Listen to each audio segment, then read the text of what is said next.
Well, I will go ahead and start the presentation. Like I said, this one will be shorter than some, just due to the information that I have on here. At the end, it kind of leaves some time for you to look up if you'd like on links, or if you'd like me to mail this to you. So today's topic, I believe, was, I don't know whether I named it Arctic energy or polar energy. What did you all... when you all signed up, what was the title of the presentation? Or when you saw the flyer? All energy. Yeah. No, I just when I saw which kind of energy? Oh, what? It was polar energy? Arctic. Okay. So Arctic energy, polar energy. I have it labeled as polar, and I'm sorry about that. But we're going to talk about, for the most part today, energy that deals above the Arctic Circle and some of the new, maybe not developments, but some of the new resources and some of the new access that hasn't been there before. So if I talk about Arctic energy, some people could argue, well, we've known about Arctic energy, since whaling days. Since Point Barrow was discovered and a lot of oil was extracted from whales and taken on over to New England, as well as obviously the pipeline and the crude oil.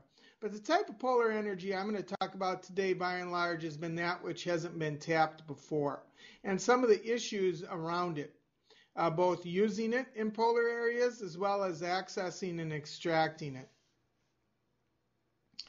So in general, when you're in the Arctic and you're looking at polar energy, there's some commonalities, whether you're in Lapland, in Scandinavia, whether you're in Siberia and Russia, or whether you happen to be on the North Slope of Alaska, or possibly in the northeast area of Canada, in Inuit country. And some of those obvious conditions are going to be harsh climates where you may only have access to resources maybe 3 months out of 12. Situations where if you need to keep machinery running, you may be looking at sub-60 temperatures, and where transportation is not easy due to ice and frigidity. Also, end of supply lines. When we talk about Arctic energy, whether it's consuming it in villages or producing it, in most cases, because of the fact that it's the next slides or the next point, stranded resources that exist that are plentiful, but you can't just put on a road or necessarily ship down a river all the time. You often have the end of supply, these locations of the energy either being used in some of the northern villages or extracting it. It's the end of supply lines. And I think that, the illustration of even Nome, we wouldn't really think of Nome as being maybe an isolated community like we would Siberia and such, but a couple of years ago, Nome ran out of fuel oil in the middle of winter. And there were great amounts of effort made in conjunction with ice cutters from Russia and the United States Coast Guard just to get fuel to Nome to end the season. And there was fuel north of them in Kotzebue. There is fuel north of them, natural gas, up in Barrow. But and Nome was its kind of own end of the supply line for that Norton Sound region, and so they had to cut a vast amount, or not a vast amount, but large amounts of ice as far as thickness, and then they had to haul in a hose that was probably 4 inches wide and have all the safety gear available and used unmanned aircraft to monitor in kind of a dynamic situation of moving sea ice. They had to run a line 1 mile to 2 miles just to pipe it out of the tanker. It's the end of a supply line. Also, dispersed populations. When you go up north, I was just in Kotzebue recently for an energy meeting with the new Arctic Council. The Arctic Council is international, and it kind of looks at the world from a polar point of view that we'll see a map on. And a lot of people, Kotzebue is the hub, so a lot of people came in from other villages. Kotzebue has wind turbines. However, when it comes down to it, those are fairly fairly small towns. And so Kotzebue can make, as a hub, it can bring in all the groceries at once, and people can fly there and take them home. They can go ahead and have all the cultural events they want. People can come there and then go home. But with electricity, what's made in Kotzebue stays in Kotzebue for the most part, all right? For the most part. I mean, they've got the wind turbines, but the cost of running cable and line for electricity just doesn't pay. So those other villages have their own diesel generators to create their own. So these dispersed populations mean that there's kind of inefficiencies with using energy. In fact, and obviously there are high costs to transport as well as bring up large pieces of equipment that are going to be used by a few, and the capital costs will be spread over only, in some villages less than 100 people. And you have these fragmented electric grids. In fact, when you look at Alaska, and I'm sorry, I don't know why those percent signs crept in there, but we have many remote communities who are disconnected from electrical grids. That's not technically true. Technically, we have over 100 grids in Alaska. So in lower 48, when you're in Oregon, whether you are producing at your home with a wind tower or you're drawing down, you have no idea where those electrons came from. They may have come from Ohio, where possibly there's an overproduction, and it just scoots along across the nation very easily through interconnected grids. But here in Alaska, you'll notice the dark line that's dotted. That's on up the Hall Road, up the Prudhoe Bay. That's the road system. And then we got the railroad system down to Seward. Well, you can go 5 miles off of that system and find places that aren't connected where it's not worth it for the local utility to run an electrical line. And so you have all these communities, all these black dots, that have their own independent grid. That is very unusual because, again, you don't have the ability to borrow from another county or slough off extra. If you've got a super sunny day with solar power and nobody's using it, you don't have a place to slough off extra electrons. Now, Alaska, besides having these little grids, it's kind of its own grid in the sense that the road system is one grid, all the way from Homer on up to Prudhoe. However, it's landlocked also. Very rarely, at times, but very rarely, do the Canadians even use our power. Sometimes there's been exchanges over to Yukon, but not many at all. And plus, they tend to have these dispersed, really small communities. So all of this adds to, again, high costs, difficulty on translating the type of technology in the lower 48 that's needed to make sure that in every community we've got good, affordable power. I mean, what are you paying, Craig, for power? Do you have any idea per kilowatt hour? About 28. Are we up above? I think we're up above 28 cents a kilowatt hour. Now, is that what the community gets rated for the power cost equalization subsidy, or is that what you read on your bill? That's what you pay? That's what we pay. Okay. And just to let you know, Anchorage has been below a dime, second cheapest in much of the nation for the last few years because of natural gas. They're going to hit a bump in the road this year, or last year they started to hit a bump in the road because of a transition. And there might be some crying and whining because, my gosh, they might have to pay as much as 14, 15 cents, 17 cents a kilowatt hour. Fairbanks, I mean, we're on the road system. We pay 22 cents a kilowatt hour. That looks good to you guys. But there are places that I can point to. Venati, $1.15 a kilowatt hour. Hughes, $1.02 a kilowatt hour. So it's because, in Venati, they got to put they got a river, but they can't get the barge up it. So they got to stick diesel fuel at about 6 pounds per gallon onto an airplane, filled with diesel fuel to fly it, and they fly it into the community, very heavy, burning up a lot of expensive fuel to do it in the plane. They drop it off, and the generator, the electricity generator, maybe runs about 35% efficient. In other words, all the BTUs in those in the oil, maybe 1/3 of it is actually translated into electricity. The rest is basically waste heat and other inefficiencies. So that's why some of the places that are off the road system and obviously the rail system are just super expensive. 4 times what you guys pay in some cases. And that's not unusual. Now, I made a trip last October, a year ago, over to Iceland. And Iceland's is another country in the Arctic, right? It's far above the Arctic Circle. And so Iceland has these different distributions. And I don't know how easy it's to see. You can see it, but the green lines are what we call 220 kilowatt. And those would be comparable to what we might have on the road system. And it serves a small region in the southern western portion of Iceland, but you'll notice that these other villages are kind of way out there, right? And you see those white spots, the white spot where they use the legend for those numbers for the different colors? That's glaciers. They don't even have roads there.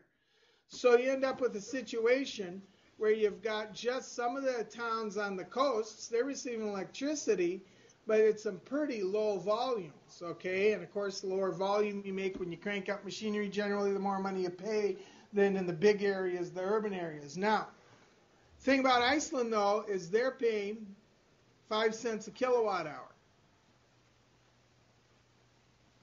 Because they don't burn diesel. For the most part, they decided, actually, I have on here higher 3 cents a kilowatt hour is what they can export. So they can get, in industry, they use about 5 cents kilowatt hour, but it gets as cheap as 3 cents a kilowatt hour. Why? Well, because they made a decision years ago that they were going to concentrate on one energy source. They're a fairly unified country. There's hardly any people compared to here, and there's not that kind of American entrepreneurial independent spirit. I'm pulling myself up by my bootstraps. I'm deciding what I'm going to burn in my garage. If I want to burn wet logs, then that's me. If I want to go and burn oil, but government out of my face, that's not Iceland at all.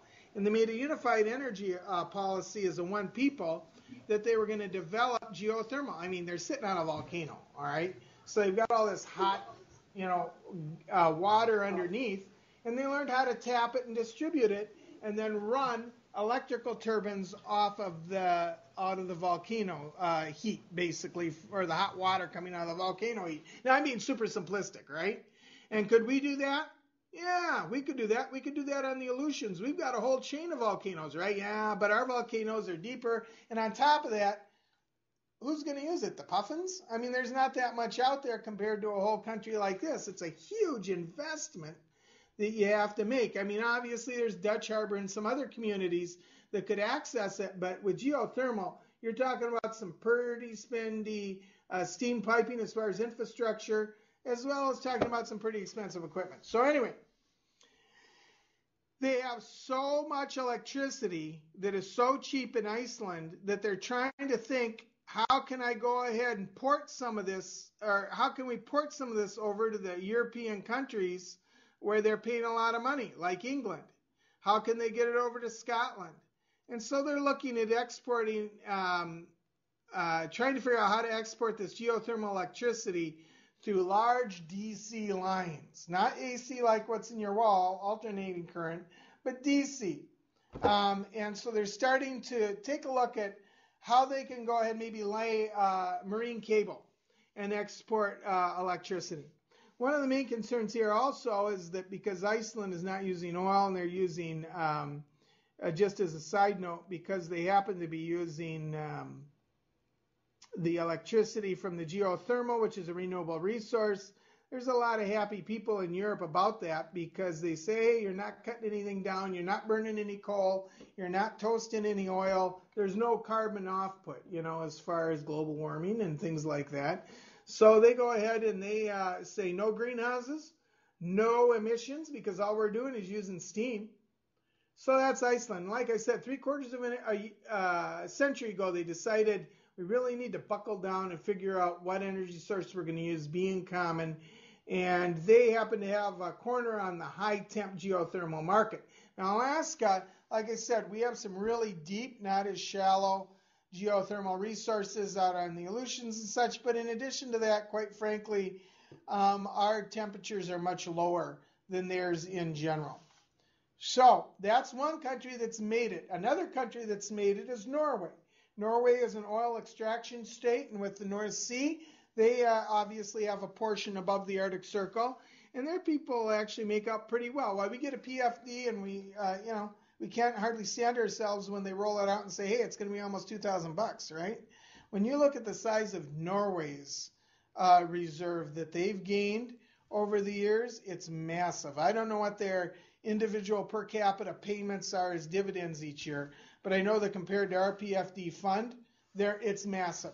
And that's by and large, they're doing the same thing we are as energy extraction from oil in the North Sea above the Arctic Circle, but they've just had a different strategy as to how they're going to invest it, a different, kind of living as to what they're going to do with their money. They see it more as the oil owned not by corporations, sold for profit to individuals, but they see it as a nation state, and that's allowed them to accumulate that. So let's take a look at the world like a lot of people are starting to view it. So you'll notice right smack dab in the middle of the ice cap is the North Pole, right? Okay, and then you've got to the east or to the right, you've got Russia, which is in yellow. You've got Greenland, which is green. And then obviously you got Canada in red, and there's the good USA in blue. All right. Now, that black ring that's kind of clipping the jagged coastal edges, Arctic Circle. So in the past, obviously, from U.S. history, you might remember that they were looking for a Northwest Passage 300 years ago, maybe 400 years ago. They were trying to figure out how to get from Europe and come around Greenland and cut through the kind of mottled area, the red mottled area of Canada, right? And, there wasn't a whole lot of success as far as trade, doing that with trade and the constancy that they could have of open seas and getting boats that were basically wood and would get crunched in the ice, and they relied on sails and everything like that. Well, with the climate changing, and look, whether you believe in global warming, climate change, or none of the above, and just a new reversed ice age, whether you think that it's because of humans, because of industry, because it's just a cycle of the earth, or because cows fart too much, which some people say, oh, all the methane from the cows. Whatever the cause, or whatever you want to name it, the fact of the matter is whether this is permanent or not, I don't know, that ice is opening up. And nations are taking advantage. And they've been coming to the trough for 15 years now in some cases, getting their ducks in a row so that they can start to use a lot of that as navigable waters that they couldn't use before. So some countries are starting to see the world, instead of from the equator and looking at the northern hemisphere, they're starting to tip the globe and take a look straight down on it and say, what do we got here? What kind of advantages? What kind of new position politically and resource-wise do we have? And energy has a lot to do with that, both expending energy in exploration, but also in getting at new energy that was covered with ice in the past, or transporting energy. So let's take a look. So we call this, by the way, let me go back. If you go from Europe on the very bottom where it says D on the bottom of the map, and you swing a ship all the way across Greenland and across Canada, I called that the Northwest Passage, right? Now, if you go ahead and start at the very top of the map where it says D, are you able, I don't know how clear, can you see the letters on top of the map? There's a D there, right about at the end. Okay, at the end of the Aleutian chain. If you drop straight down and you go right through the Bering Strait with the blue on the left United States and Russia on your right in yellow. Okay, a lot, and then you hang to the east and kind of scoop around that yellow Russia area, and then drop down right about where it says D or E on top of Europe. That's known as the northern route. The northern route. Now, what about that northwestern route? Well, generally it's thought that because of the changes in the sea ice, around 2030, that'll be a doable deal. All right, but right now it's not very practical to get ships through to do different types of trade and exchange. However, this other one, this northern route, this is like ready now. How now? Well, 2010, they had 4 ships through. 2011, 40 ships. 2012, over 400 ships. All right, now, some of that's because, again, thinning of the ice, and some of it's because people are just getting on the bandwagon and say, hey, look at this new opportunity, right? But, tenfold each time. I doubt that next year it'll be 4,000 or something like that. I doubt that, because now we're running into some kind of some snags, more or less, or some limitations. But that northern route has attracted an awful lot of people. And it's not just the people at the table at the Northern Council who all have seaside view of the pole. That's about 8 countries. But also a lot of them in Asia are also interested in it. Very interested. So let me just say that northern route has been explored before. But you know what? Going on an exploration like Christopher Columbus, however you feel about him, and coming halfway across the world and getting there, and then maybe making it back a second time in your life, that's a whole different ball game than basically saying, you know what, this is a consistent trade route that we can count on. Therefore, we're going to invest time, energy, and money into securing different things that we need to have in order to constantly go through and do trade. So this northern route was explored through what they call the Kara expeditions from basically 1878 to 1919. There were over 100 trips that went from the west, United States area, all the way across east, across Russia. 100 trips, and about 60% made them. So 40% bit the dust, right? I mean, guys got crunched on ships, or they had to walk across ice floes or something like that, right? But only from point A to point B, 60 made it. And that whole area, as you can imagine, was serviced by Russia, by imperialistic Russia. What happened in 1919? Well, a little sooner in 1919 is the Bolshevik Revolution. Now you have a communist country, right? But that whole era beforehand, from 1778, while Japan is starting to muscle up and become a westernized nation, Russia actually has regular service routes and stops. Now, they don't go out very far towards the ice because, the ice relatively more so than now is closer to the coast, but they could do a lot of hip skipping and jumping, right, from town to town. So it's not as though that this is unheard of, using that route.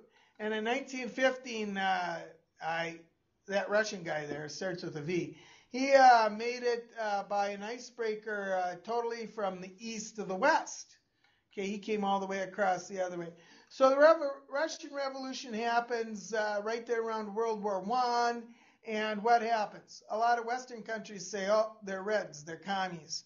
So a lot of European nations started to really cut themselves off from trade when Tsarist Russia fell. And so that made it even more imperative, in order to go ahead and service new communist Russia, or the USSR, it made it even more imperative that Russia engage and make ports and use that northern route to keep their peoples, supplied, because the rest of the world wasn't going to have anything to do with it. 1940, a German ship during World War II makes the voyage, but up to then it was almost all Russian, Soviet Union. 65, an American survey ship was allowed through. And that's kind of a common theme here, because when you go to different, when you listen to different events like the council, the Arctic Council, which is kind of like a prototype of the UN, that kind of thing. there's a lot of rumping and complaining because, well, the Russians, if you're in favor with them, they're going to allow you to go ahead and they're going to have icebreakers and assistance in case you go awry. They're going to allow you to go through, but it's on a permit basis right now to go from the Bering Sea to Europe. So, like I said, there's been a thinning of the ice, and with the thinning of the ice, there's also a reduction in permafrost. That means that a lot of areas that maybe were hard as a rock and not very accessible for minerals are maybe now accessible along the coastal areas. Both of Alaska, where we have a lot of the northwest part sloughing off, and we have Kivalina and Shishmaref and such, and we see images in ADN of places going into the sea. But there's also a new change to the ocean chemistry, and that is that the ocean is becoming more acidic. So that has something to say about shipping and about the viability of shipping and the life of ships and how you're gonna prepare in a new way. So above that Arctic Circle line, much of it used to be covered by ice, snow, and permafrost. Now it's thawing out, and 13% of the world's undiscovered oil is there. 30% of the world's undiscovered gas is there. So while we're beholden to OPEC off in the Middle East, this may be a game changer. Also, there are vast amounts of resources, gold, methane hydrates, that once we can figure out technologically how to crack that, we'll have tons of natural gas when we can safely go ahead and handle it.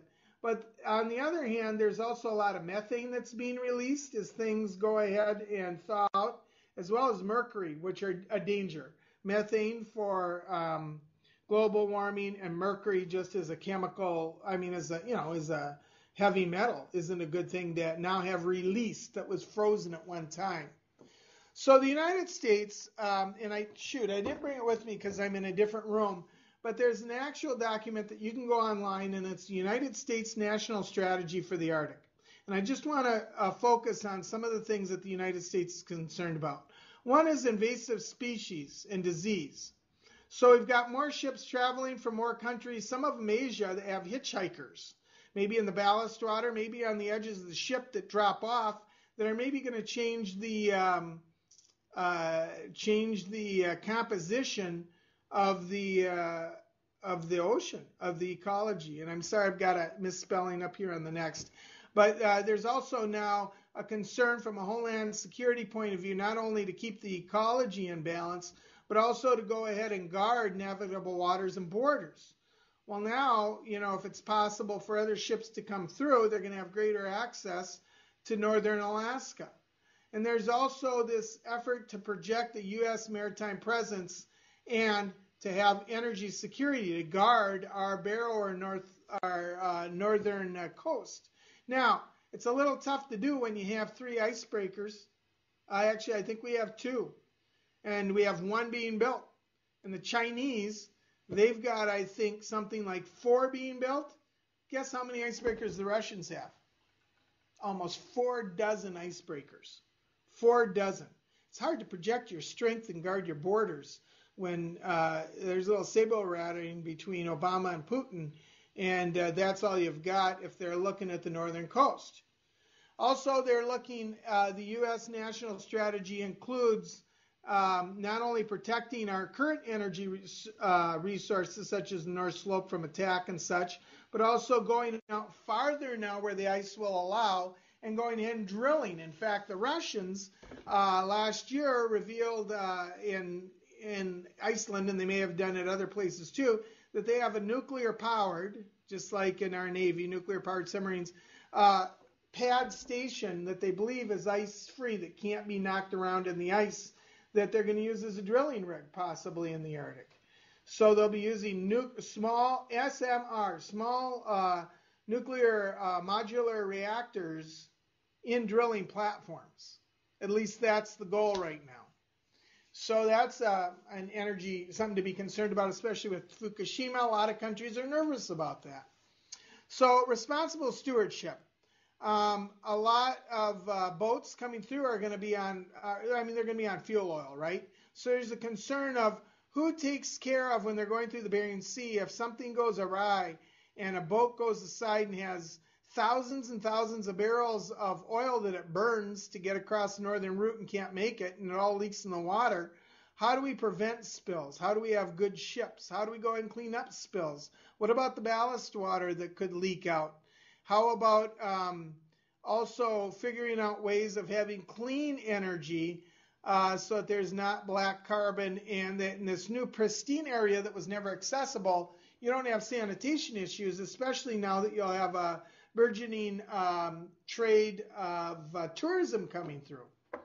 So there's an effort by the United States and others to have this international cooperation where we can try to set up free trade to go back and forth through Asia, or from Asia on through the Bering Straits. And also scientific research. Some countries like Singapore want to be on the Arctic Council, not because they have seaside property, they have no coastline, but they want their scientists to verify and understand what the melting is doing to the rest of the seas as far as raising the sea level, because frankly, much of their nation, Singapore, is built on an island that's about at sea level. So there's also the concern of search and rescue. What kind of energy output, and who's going to be ready to go ahead and get stranded ships or lost people? So Art, well, how many weeks of the year are we talking about? How many months of the year are you talking about when you talk about the Northern Passage being open and feasible for trade? At this point, roughly 2 to 3, depending on if you've got ice cutters. So I know that it seems like that's not a big deal, right?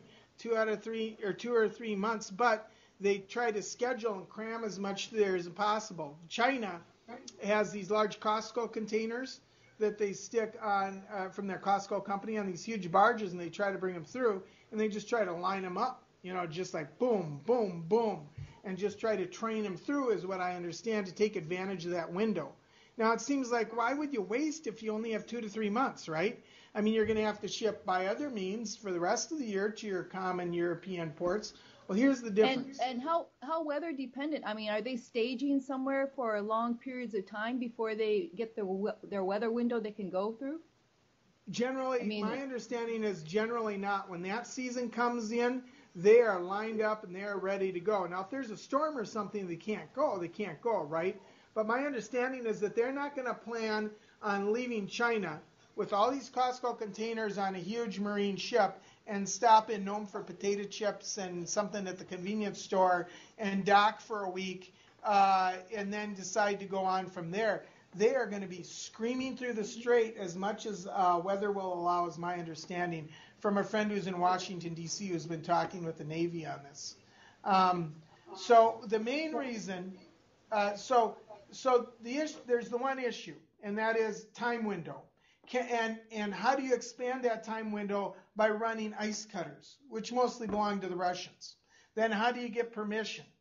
But also, as things open up, how do you renew and open some of these ports that during the communist days were open cities for trade that closed down after, probably even well before the wall fell, because they were just impractical to get goods to?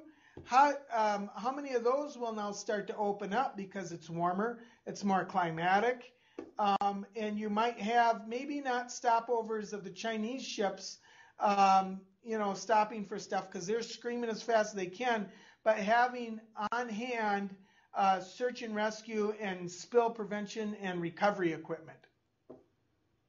Yeah, to me it sounds like it's not very cost effective. I mean, like you say, you have to have search and rescue, you got these people checking ballast water, you got all this stuff going. I mean, the cost of those goods coming across, and if they have to wait for a weather window, would be astronomical. Except their other option is this. So the north round, I don't know if you can see the blue line there on the far left, right of that globe is China. And then you've got Europe, kind of at the end, there's a blue line that kind of threads along the top there. That's the chance that you would go from, would it be Shanghai? Southern China all the way to Europe. Now, it's been reported, and this was at a major conference time and again by a number of people, that to go that route saves you 60% in time, even with the storms and such, as well as fuel. and that means also hired man hours, as opposed to the route that they're taking now, which is to go all the way around Southeast Asia, go around India, then have to go up through the tumultuous around the Arabian Peninsula, where you don't know what you're going to get through the Suez Canal with all this craziness that's going on in the Middle East right now, right? And then on up through and around Europe, and then coming into the top, and this is Rotterdam where they're going. And they figure that even accounting for the storms and everything else, they can do it, and they can make it 60% shorter by going that route. Now, geographically, it doesn't look visually 60% shorter, but that's what all the logistics people have been telling me. So, I don't know how rough those seas are going through the Indian Ocean and onto the Mediterranean. I don't know how rough they are and what kind of storms they have of their own, or piracy, or those kinds of issues. But apparently they see this as just a pure and fast logistical a line, the straightest, it's not a geometry problem, but it's just a lot quicker and saves on resources. And they're investing in it pretty heavily. So how does it affect me? Well, there's some different articles through some different resources that you can go ahead and email me, and I can send these to you, that talk about some of the different changes that have been going on. So there's been some question as to whether, with the warming of the pole, whether Arctic cod are actually starting to expand now. And Arctic cod have been a massive industry for oil and for meat, but they're starting to push farther into the cold areas because things are warming up. There's changes in the sea. Also, there was an article in Alaska Dispatch. These are somewhat dated, and I apologize. I should put newer ones on there. These were of last fall. Warm temperatures delay interior freezing and bring flowers back to life. Well, up here that was certainly true. I tell you what, in January, it felt like breakup, and we were, we knew enough not to be fools to think that was going to happen, but we had in the 30s and the 40s. Alaska Business Magazine talks, and I'm not endorsing by any means any particular candidate. This is just an article from 2013 on how our Senator Begich has been working to prepare Alaska for the future of the Arctic. Meade Treadwell, who's our lieutenant governor, who ran for the Senate seat as far as in the primaries, one of his main issues has been the whole Arctic and the opening up of the Arctic, and are we well positioned? And part of the issue is this: Russia and Norway and Canada have all gotten on the ball, and they've signed the Northern Treaty of the, I think it's called Treaty of the Sea Convention. The United States is the only country that have not signed that. And what that means is that while these other countries are starting to stake out, and it's not always real evident as to how maritime law measures or how far your shelf goes out in different areas, but a shelf is uncovered by retreating ice, it means that the United States has been at risk, and I know Senator Murkowski, along with Senator Begich, has been very concerned about this. We don't sign that treaty, we don't have a place at the table in some regards. And when it comes to courts and there's a tit for tat, we'll lose in some circumstances because we haven't signed that treaty and agreed to the terms of property rights, basically, is what it comes down to. And then Institute of the North, down in Anchorage, has some fantastic stuff on their website to go and take a look at, besides the Alaska Business Magazine and ADN and Alaska Dispatch, which are two now. And then the last one is just some slideshows of the conference last year in Iceland. But, I would finish in saying this. This is a topic that is going to be expanding. I know that ADAC and Dutch Harbor, again, being facilities not so much as a convenience store for people to stop and get goods because they're going to be ready to scream from their original countries, but being on hand and having a Coast Guard presence, having oil spill recovery equipment, servicing agencies, as well as search and rescue. Some of our Western communities may do pretty well. So that's what I have to present, and obviously a lot of this does focus around either the expenditure of energy or actually getting at new energy that we couldn't get at before. It's both trade and new revealed or accessible energy fields that are pushing a lot of pushing the envelope. I'm trying to figure out how far in can we get now. Any questions at all? So, do you have a ballpark figure on what costs you're talking about? I mean, you say, let's join this treaty and let's be participants in the maritime law and the property rights issue so that we can get some sort of tariffs or whatever for these ships going back and forth. I guess that's what you're coming across with. So how much is this supposed to be costing to provide search and rescue? I mean, how much money? See, that's part of the defining, I think, that treaty or being on board and then other talks that you're in on can help. So, I don't know, I don't know if we would have that much advantage on a tariff.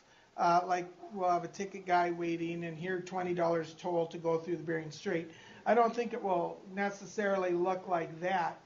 So you're looking at a defensive aspect of it? You're thinking that, we can put missiles up there and this will, I mean, what's the plus? Because we're not talking the Northwest Passage, you're talking the Northern Passage, right?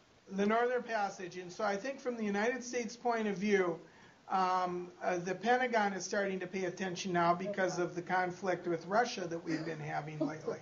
And so the figuring is, let's face it, whether it's realistic or not, even in a nuclear area where you have missiles both in the U.S. and Russia that could reach any farthest city of any other one of each other's countries, the fact is that there's a strong feeling that by having a military base in Galena, by having one at Iceland, and by seeing the forays that the Russians have made with bombers and such like that, even though we have these interballistic missiles, there's a feeling that kind of check and balance is what, by and large, helped to divert some overruns that would cause an overreaction of Russians coming over, or vice versa. So definitely, you're kind of looking at it more in a Cold War sort of situation. You're looking at it as Russia as the enemy, and we want to have a Cold War sort of idea back into plan. Is that the whole thought? I'm just saying that. Fight Russia. Yeah, no, that's not my personal affinity. I have no desire to go back to the Cold War as a baby boomer. But the reality is, look, last I think it was August, the August before this August, Putin made a very clear and demonstratively, whether he was blowing wind or whether he was serious, made a very demonstrated to the world, this is our property, and that with a deep sea submarine, unmanned submarine, they planted a flag. And they said, this is ours. And so not just America, but the other Russians, the other nations on the coast like Norway and these other countries are saying, hey, what gives? We're still trying to figure out the rules of the road, so to speak, through this convention, and you guys are playing like it's the 1800s and just planting your flags and saying way down 2 miles in frozen waters above, you're planting poles and saying, now we get everything so many miles up from here. Now, it was a gesture that it just made people sniffle, right? Nobody went ahead and started up their engines.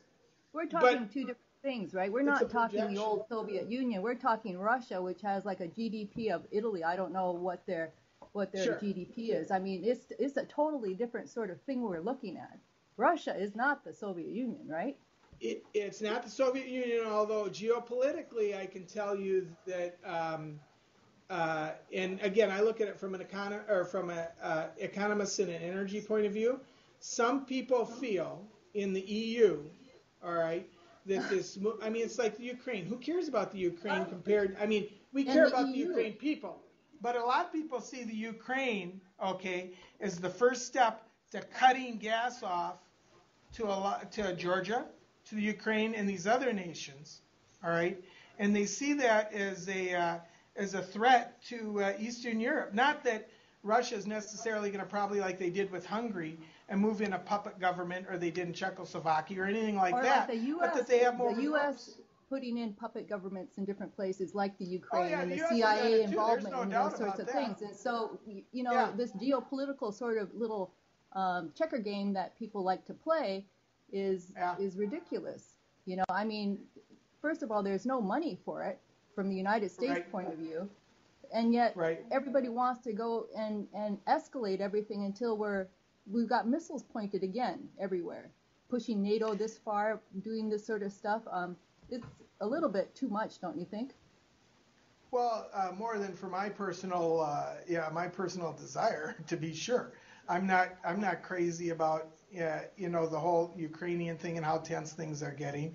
And you're right, that is what's going on. I think that puppet governments are things we do.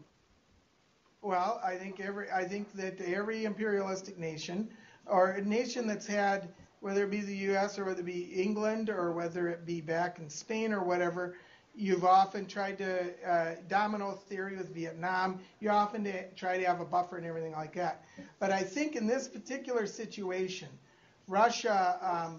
That's why that thing that Putin did, planting the pole. It's like, okay, blow smoke. It's like, does that really mean anything, Well, governments feel like they have to somehow project their power and react, so they get a press conference together or they start sending ships up or stuff like that, But I think that the reality of what's going on up there is that I don't think that Russia's necessarily, they're not going to go ahead and come over to St. Lawrence Island and set up machine guns or anything crazy like that. But I do think that they have the ability to play favors, and I heard it from some nations saying that they were, in that this is considered a different strata. This is considered by most of the other nations as international, right? And with international, I don't know who they are. I'll just come in across. Sorry. With international waters, it's like these are owned by the nations. And so if they're owned by the nations, then everybody should have free passage, right? Everybody should be able to go through. Well, each nation, though, by staking out how far the continental shelf is and where the boundary is, Russia right now is bumping up against where it has the majority, okay, of the place where you need to go to cross, and it's projecting this is our sea lane. This is our sea lane going out this far to the ice, basically, or either the ice cap is, or where there's maybe a buffer zone of water a third of the year, but it's too dangerous, okay? And so what's happening is a lot of countries are concerned that Russia will see this as a way of basically having a toll booth, saying, look, you're going to come across our path in front of our coast, okay? Then we're going to charge you, Costco shipped from China, X hundreds of thousands of dollars to pass. We're going to charge you, Canada or America, X thousand. And so it's kind of also a conflict on, do you see this as a common good? Something that everybody owns, that nobody owns, like air. Nobody owns air. We all should have free access to it. Is that what the Arctic is like? Some of these nations see it, the majority of these nations see it that way. So they start to get rancored in that restricted access is seen as a claiming of property. And so some of it's ideological, some of it's a bunch of blowing smoke and saber rattling, but some of it is just mere wanting to get goods across cheap. And maybe I don't have an ethical bone in my body, and I don't care about geopolitical garbage at all. But if I know I can save 60% getting my junk from the Bering Strait over to Rotterdam and pocket that as profit, I'll throw in with whichever side is going to make sure that those are open waters, whether for ideological reasons or not. So I think that's where some of the friction is coming too. Just my opinion, and everybody's entitled. Is there any actual evidence to suggest that Russia actually plans to impose trade barriers on that water? I mean, or is this just pure wild speculation on sort of Cold War wannabes? No. At this point, from what I understand, at least at this world gathering last year, there was an understand. Well, I mean, some of it is just logistical possibility. They're the ones with the ice cutters. So if a storm comes and blows a bunch of ice, you need to have an ice cutter. So you rent an ice cutter. Yeah, Who do you rent it from? You rent it from well, Russia. that's another factor I wanted to mention too about the icebreakers. Earlier you sort of mentioned that the United States doesn't have much for icebreakers, and Russia has all these icebreakers, and this is going to affect trade. Well, you got to remember that this is a national. It's a national subsidy for a few companies to use the trade. I mean, the companies themselves don't own the icebreakers. So what the suggestion would be is that, the United States government, in other words, the taxpayers, have to put a whole bunch of money into building icebreakers to allow a few companies to pass goods and services through this place so they can do it 60% cheaper. I mean, that's the American way these days. I totally disagree with it. Yeah. No, I understand what you're saying. If the Coast Guard got a bunch of icebreakers, they would be considered as defensive machinery. No private company I know of has ponied up enough money to make their own icebreaker. I mean, we're talking hundreds of millions, I think, for an icebreaker. So, Which is why it's not really a free enterprise type of deal on the American side. That's why that Northwest Passage, it just doesn't work. I mean, the only way you can make it work is to subsidize the heck out of it. Yeah, on the Northwest, you're right about that. And that may open up against to 2030. That may open up, or 2030. Yeah, that's possible. Any other questions or thoughts? It's something to follow. And a good place to follow it is the Institute in the North. Because each country has, even though we haven't signed the treaty, the World Treaty, we still have a seat at the World Arctic Council, and they also take a look at what the tribes are thinking, right? The tribes who have to live up there with whatever mess comes out of it, and they include them quite well. They were just up at Nome, Kotzebue, and Barrow, and every 2 years a different country has the gavel to kind of steer where research or possible forays might be made to know more about the Arctic. It was Canada, and it just ended. Now America has the gavel for 2 years. And then I don't know if it goes to Greenland or Russia or Norway or who it goes to after that. But I think that there will be more in the paper, especially the Alaska Dispatch, in the next couple of years as we hold the gavel. So, well, thank you very much. I appreciate you hanging with me. And here's my email, alnashjr@alaska.edu, if you'd like me to send you those links. So, thanks again. Okay, thanks, Al. Yeah, You bet. Oh, it's Art, but I go with L because it's the middle initial. So remember it as sorry. Al Nash Jr. No, you're fine. But no problem. Have a good day. All right, thank you. You bet.